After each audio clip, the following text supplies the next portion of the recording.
Ahí está empezando. Y bueno, pues si te parece, ahora sí empezamos, ¿vale? Okay. Ok. Bueno, siendo hoy 2 de octubre perdón, 2 de agosto del 2020, nos encontramos con la compañera Celsin del movimiento de aspirantes y estudiantes de la educación superior, quien, bueno, ha participado en esta lucha en contra de la exclusión, y lo haremos para tratar, pues, dos cosas. La primera, el movimiento, el MAES, y la segunda, para que ella nos pueda contar de viva voz su experiencia en la participación. Lo primero que te pediría, Celsin, es que de manera muy breve nos digas tu nombre, si estás estudiando, dónde lo haces, y brevemente tu participación en el MAES en este momento, ¿a qué se dedica o a qué corresponde? Ok, bueno, mi nombre es Celsi. Actualmente estoy estudiando la carrera de arquitectura en la FES Aragón. Ok. ¿Y participas en el MAES? Ajá, ingresé a la universidad por la lucha del movimiento ¿Esto fue hace cuánto tiempo, Celsin? en el 2013. En el 2013. Ok. ¿Y Ajá, continúas bueno, estudiando? yo llegué al MAES en el 2012 y Ajá. después pero ingresé a la universidad hasta 2000. Bueno, es que fue un proceso largo, Ajá. pero ya la FES como tal ingresé en el 2014. 14. Ok. Ajá, entonces Si quieres ahorita ya ahorita, estoy en lo último de la carrera. ok. Si quieres ahorita platicamos un poquito más al respecto, pero entonces me dices que participas desde el 2012. Ajá, Ok, 8 años de lucha. Muy bien, sí. pues me parece que tienes toda la experiencia para platicarnos. Dinos, Celsin, por favor, ¿qué es el MAES y por qué luchan? Bueno, pues el MAES, como ya lo habías mencionado, es el movimiento de aspirantes excluidos de la educación superior. El, Como tal, a lo largo de estos años hemos construido 9 demandas, que la principal es, bueno, la primera demanda es que se garantiza el de a recibir educación superior a todos los jóvenes que lo soliciten. Esa es como la demanda que abandera todas las demás. Y las otras 8 demandas, pues, es una propuesta que podrían dar una, una posible solución. Eh, pero bueno, el MAES es eso, que lucha por la educación. Lucha por la educación. La principal demanda, me decías, educación superior para todos. Para todos. Para todos. ¿Puedes profundizar al respecto, por favor? Sí, este,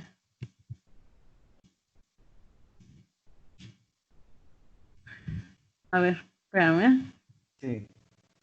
Bueno, la idea eh, surge a partir del 2000, en el 2006, que es cuando surge el MAES. Ahí, a partir de los cursos que se realizan de ingreso a licenciatura gratuitos, surgió la idea de crear un movimiento por la cantidad de rechazados que había en ese entonces. En el 2006 eran alrededor de 100,000 rechazados de las universidades públicas, y año con año pues iba aumentando o sigue aumentando el número de estudiantes que se quedan fuera de las universidades. Cuando se crea el movimiento, pues de ahí comienza a surgir, o sea, el propósito es que un día todos los jóvenes que quieran ingresar a la universidad lo tengan que hacer sin necesidad de presentar un examen, es decir, que a todos se les garantice ese derecho. esto también surge porque, bueno, trae un contexto más histórico desde los 80 que llega la entrada del neoliberalismo con más peso a México, y una de las políticas pues justo es reducir varios servicios públicos como la salud, etcétera, pero pues nuestra lucha, que es en la educación, pues es en lo que hemos estudiado, y han reducido, o sea, a partir de ahí, pues la matrícula de las universidades comenzó a decaer, comenzaron a recibir a menos estudiantes, y bueno, surge de ahí un poco. En modo Ajá, de... decías, perdón, se cortó tantito, decías que a partir de ese momento dejaron de recibir menos estudiantes. Ajá, Continúa, por favor. ok, y entonces, bueno, cuando la matrícula comienza a disminuir, eh, ah, espérame, es que me trae un poquito. De modo que la matrícula descendió, por ejemplo, en la década de los, o sea, como entre los 60, entre los 70, 80. Bueno, antes de llegar a los 80, en la década de los 70, la matrícula había aumentado. Y o sea, por ejemplo, en la UNAM, de 136,554 estudiantes que había,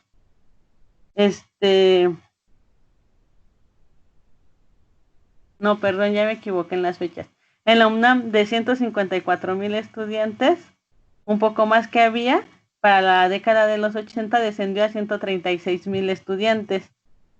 Y todo, o sea, desde los 80 hasta el 2001, la matrícula se mantuvo, o sea, fue bajando. Y, por ejemplo, para el 2001 ya había solo 130,000 estudiantes dentro de las universidades, es decir, habían bajado 24,000 estudiantes. Bueno, sí, más o menos. Ajá, síguele. Por ejemplo, la licenciatura se comenzó a recuperar a partir de, o sea, de justo como del 2000, después de la huelga del 99, y alcanzó, o sea, para el 2006,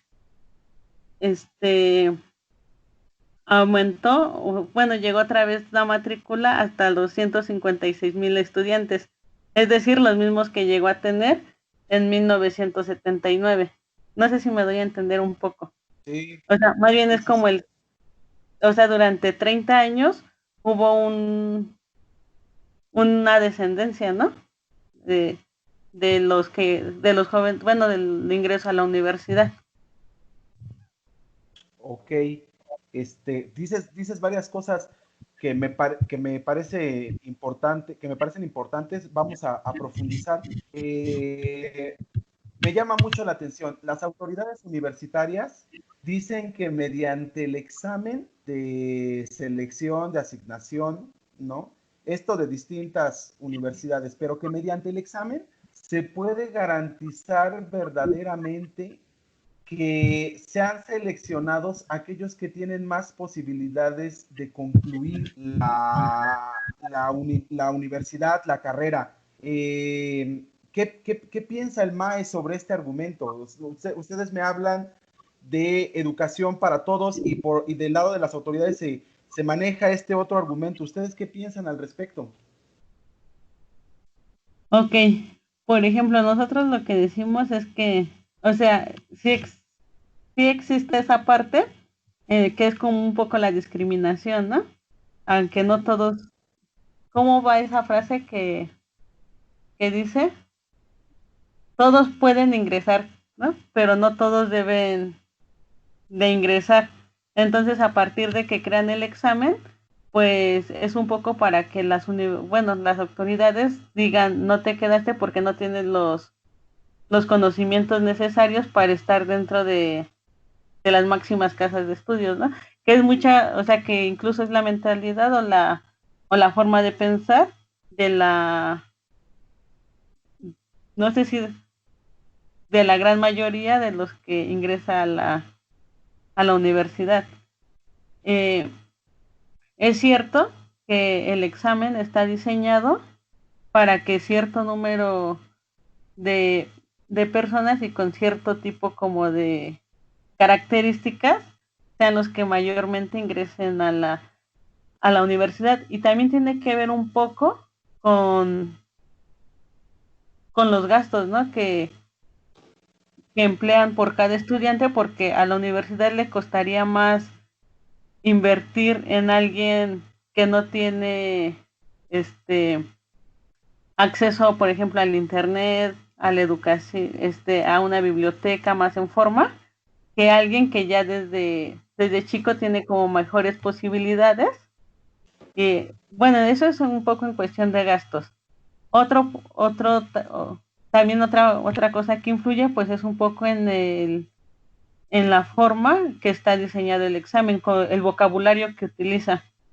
Es decir, porque luego vienen un poco de preguntas, más bien vienen preguntas confusas o a veces hasta con posibles dos respuestas, y lo que dicen es que, y, y por ejemplo, no sé si todavía lo sigan poniendo, pero había una pregunta que se repetía, o sea que por muchos años se repitió en el examen y decía que cuál era el sinónimo de febo, ¿no? Entonces son ciertas, porque todos sabemos que es un sinónimo, nos los enseñan desde la primaria y así, y vamos creciendo y sabemos que es un sinónimo, pero hay ciertas palabras que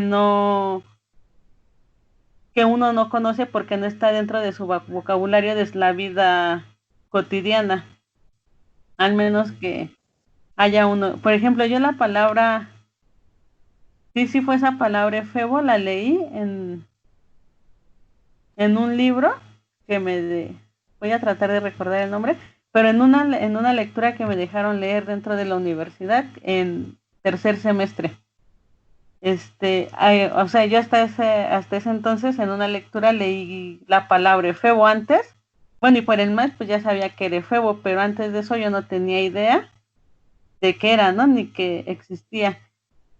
Entonces el examen, pues sí va clasificando porque aparte está diseñado para que siempre te dé la campana de Gauss, que es la curva perfecta, en donde muy poquitos van a tener menos de 40 aciertos y muy poquitos igual van a tener de 80 aciertos hacia arriba, y la mayoría se va a quedar entre 79 y 45 aciertos, pero porque el examen está diseñado y siempre te va a sacar los mismos resultados.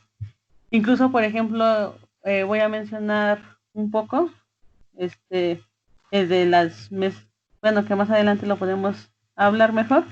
En una de los documentos, de los acuerdos que hemos firmado con las universidades, de las mesas de diálogos, uno de los párrafos dice, ¿no? Y que del examen, o sea, que el examen no se aprueba ni se reprueba, solo es un mecanismo que sirve para asignar los pocos lugares que existen dentro de las universidades, por lo que de los resultados no se puede definir si fuiste reprobado o aprobado. Más o menos así va el párrafo. Ok. Entonces, por lo que entiendo, pocos lugares y entonces el examen tiene que hacer una clasificación y en esa clasificación hay discriminación. ¿Quiénes son los que quedan fuera, Celsin? Pues en su mayoría los que quedan fuera son ¿cómo se llaman? Los hijos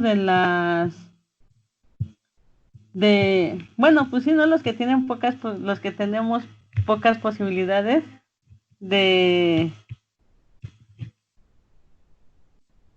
es que no sé cómo, más bien, quedamos fuera, o son la mayoría los rechazados, los que no tenemos las suficientes posibilidades como para, no sé si decirlo así, solventar. Es que, por ejemplo, hay una parte de las estadísticas de la universidad, de los que sacan, en donde te das cuenta que se quedan más fuera los que vienen de escuelas públicas, de bachilleratos públicos, que de los privados, ¿no? Porque a pesar de que es más porcentaje de las escuelas públicas que hacen el examen, a comparación de los que hacen el examen de las escuelas privadas, a los que la mayoría son más aceptados los que vienen de escuelas privadas que los que vienen de escuelas públicas. Por ejemplo, el examen también se ha demostrado que recibe a más hombres que a mujeres,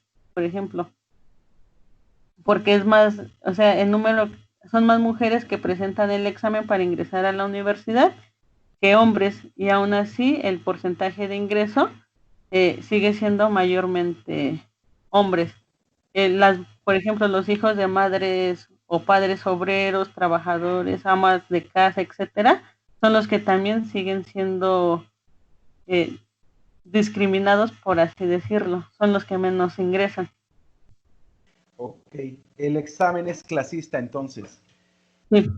Ok, muy bien. Ahora te pregunto, respecto a lo que estás platicando, excluidos en tiempos en los que la educación media superior, la educación superior son un derecho, se ha consagrado recientemente la educación superior, pero hace 8 o 9 años se consagró la media superior como un derecho.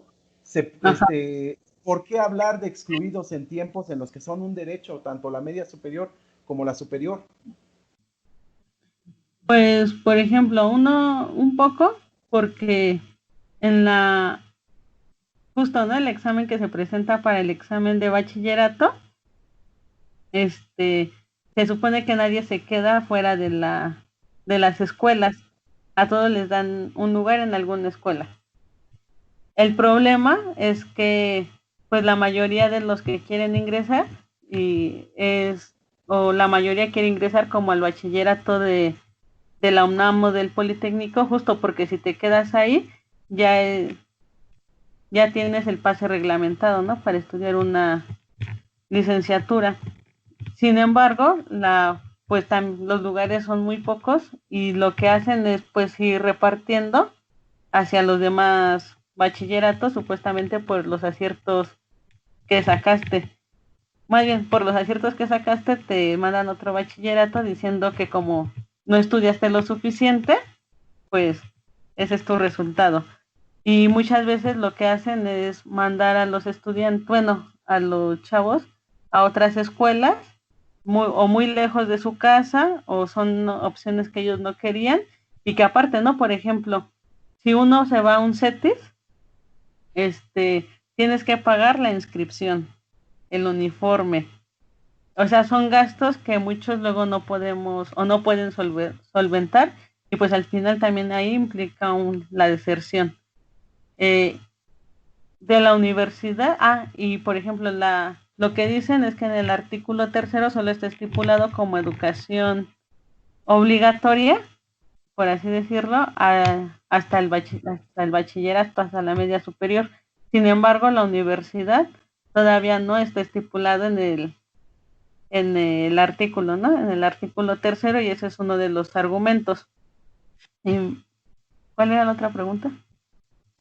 Sí, que cómo hablar de excluidos en tiempos en los que la media superior y la superior son derechos según la Constitución. Eso. Y entonces, sin embargo, pues los lugares siguen siendo muy pocos, y que al final se ofertan a partir de la oferta y la demanda, ¿no? Las carreras más demandadas, como medicina, pues por eso el corte de calificación de los exámenes, pues es hasta el 111, 110, 112, dependiendo. Y sin embargo, si el corte fue en 111, el que tuvo 110 se queda un acierto de poder estudiar una licenciatura, pero no es que él haya sido, no haya estudiado lo suficiente o haya reprobado el examen, simplemente ya no hay lugares. Y también tiene que ver un poco o sea, justo con el modelo educativo que tenemos, en el que pues la mayoría se queda fuera. Ok. Entonces, a pesar de que es un derecho, seguimos sin la totalidad de lugares, Ajá, ¿correcto? sí. Y los lugares que existen no son iguales. Hay diferencias, hay algunos que son mejores de acuerdo a ciertas características, tienen ciertas condiciones y esos no son para todos, son para los que tienen también mejores condiciones y por eso hablan de rechazados. A ver.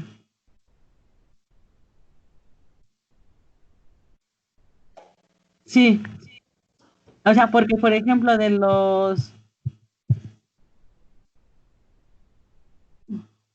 por ejemplo a la UNAM Ujú, entra una proporción de 11 estudiantes de cada 100, ¿no? ujú, De los que vienen de escuelas públicas. Y por ejemplo, mientras de los que vienen de escuelas privadas, entran 15 de cada 100. ujú. Eso era un poco lo que decía. O sea, sí tiene que ver un poco con el nivel socioeconómico de o sea, de tu familia y también como el nivel de educación que tuvieron los integrantes de sí, ¿no? De tu mamá, papá, hermanos, etcétera. Ok, muy bien. Perfecto. Y bueno, concentrándonos en el aspecto de su lucha, Ajá. ¿ustedes cómo consideran que se puede resolver este problema de pocos espacios y los mejores para quienes tienen ciertas condiciones, los peores para el resto? ¿Cómo se resuelve este problema, Celsin? ¿Ustedes qué están planteando como movimiento? Pues lo que planteamos es que todos puedan ingresar a la universidad, ¿no? O sea, que ni uno quede fuera. Y ya decía, ¿no? Lo de las demandas que tenemos, que creemos que puede ser una propuesta que hemos construido a lo largo de los años y que o sea, tampoco decimos es lo que se tiene que hacer, ¿no? Es una propuesta que está al final abierta al debate. Entonces, por ejemplo, pues la idea es que primero se aumente la matrícula en las universidades que ya existen. Eh, sí, un ejemplo que tenemos es porque, por ejemplo, en la UAM, Xochimilco, el 70% de sus estudiantes se concentra en el turno matutino y el 30% de sus estudiantes se concentra en el turno sí, ¿no? En el turno vespertino. Es decir, si la universidad quisiera, podría aumentar un 40% su matrícula con la infraestructura que ya tiene. Y pues también eso pasa en las demás universidades. Por ejemplo, en la UNAM, igual, si uno luego se da una vuelta por los pasillos de las facultades, pues encontramos luego salones vacíos que son ocupados para impartir cursos, que ya luego podemos hablar de esos, que son cursos gratuitos de ingreso a la universidad, pero también vienen como una protesta de decir si se puede aumentar la matrícula, ¿no? En eso. Entonces, una es esa, que se aumente la matrícula en las universidades que ya existen y en el conjunto de las instituciones públicas de educación media superior y superior en la Ciudad de México y su área metropolitana. Eh, la otra demanda es que se construyan nuevas universidades públicas de educación superior, pero con el modelo académico de la UNAM, la UAM, la UPN, la UACM, el IPN, que son o sea, que siguen siendo las, o sea, que están basadas en lo de eh, investigación, difusión de la cultura y son tres cosas que marca la Constitución.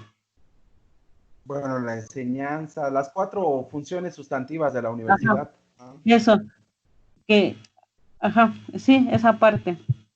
Entonces es que se construyan nuevas instituciones públicas de educación superior que ofrezcan una excelente formación en la docencia, investigación y difusión de la cultura. de acuerdo con el modelo universitario, pues ya mencionaba, ¿no? De la UNAM, el IPN, la UAM, la UPN, la UACM. Ok. La otra propuesta que tenemos es que es la más polémica, justo por lo que mencionábamos, es que se cancele el examen de admisión como mecanismo para el ingreso a la educación media superior y superior. Eh, Era lo que decía, ¿no? Que se abra un debate y una consulta democrática para diseñar un nuevo procedimiento basado en la justicia y la equidad para el ingreso de todos sus aspirantes. Un poco por lo que ya explicábamos de cómo discrimina el examen. Ok. Muy bien. Este, y bueno, la otra propuesta, eh, también para que se pueda lograr parte de eso, pues es que se aumente el presupuesto destinado a la educación pública, de tal forma que pues se garantice que se pueda aumentar la matrícula y se construyan nuevas universidades. Ok. Pero más allá de este asunto del presupuesto, Uh-huh. por lo que me estás diciendo, entonces hay para dar más espacios en universidades como la UAM o como la UNAM, Ajá. Sí, con correcto, la infraestructura que ya está, sí se podría aumentar la la matrícula. matrícula. No es un problema de espacio, aunque ellos argumentan que es un problema de espacio. Yo soy estudiante de la UAM Xochimilco y te puedo decir que en la tarde, en efecto, las instalaciones están vacías. Uh-huh. Pues sí, es que bueno, sí, uno de sus argumentos dicen es que están hasta el tope, ¿no? Pero también depende por las carreras que son más demandadas, que sigue siendo con la oferta y la demanda, ¿no? Por ejemplo, en la FES Aragón, que es donde yo estudio, hay varias carreras y una de las más llenas, que yo creo que es más bien es la mayor matrícula dentro de la FES, es Derecho. Ujú. Entonces, si uno va a los salones de primer ingreso de Derecho, si te encuentras con los salones llenos, pero en otras carreras, pues como en las ingenierías o en los diseño industrial, por ejemplo, luego o sea, la demanda no es tan grande y los salones no siempre están llenos. Correcto. Ok, muy bien. Y ustedes en su lucha, platícanos un poco qué han logrado. Decías que este movimiento surgió desde el 2006, si no mal recuerdo. Sí. Platícanos un poco de su historia y qué han logrado. Pues como mencionaba hace rato, el MAE se formó en el 2006 con un grupo pequeño de 14 estudiantes y luego ya fue creciendo, ¿no? En el primer año llegaron a ser 100 más o menos. Lo que se hizo fue ir a dejar una, un documento a las universidades para que se instalara una mesa de diálogo y se discutiera el problema educativo. Lo que se ha logrado a partir desde entonces es instalar cada año una mesa de diálogo con las universidades públicas, que es la UNAM, la UAM, el IPN, la UPN, eh, la UAM y con la Secretaría de Educación Pública. Eh, pues nuestra bandera es que se cumplan las 9 demandas que tenemos, ¿no? Esa es nuestra bandera principal. Sin embargo, a consecuencia de eso, pues lo que hemos logrado durante estos años es que ingresemos a partir de la lucha que es la lucha por la educación, por un mecanismo diferente a la del examen de selección. Ok, muy bien. Con esto quisiera concluir con esta pregunta quisiera concluir esta primera parte. Estamos hablando de educación, escolarizada, por supuesto, de la escuela, y pues tú me hablas que desde el 2006 se están movilizando, he visto su página, marchas, mítines, mesas de diálogo. ¿La lucha sirve en esto de la educación y escolarizada? ¿La lucha sirve para conseguir un lugar en la universidad? Pues más, no, más bien, sí sirve porque no es conseguir un lugar, ¿no? Sino es que te garanticen un derecho que te corresponde, porque el recibir educación, pues está dentro de los derechos humanos. Entonces la lucha del movimiento lo que ha conseguido es que cuando nos organizamos, pues es que se nos garantice ese derecho que de por sí ya tenemos. Luchar para garantizar ese derecho. Ok, muy bien, perfecto. Pues voy a detener la grabación tantito.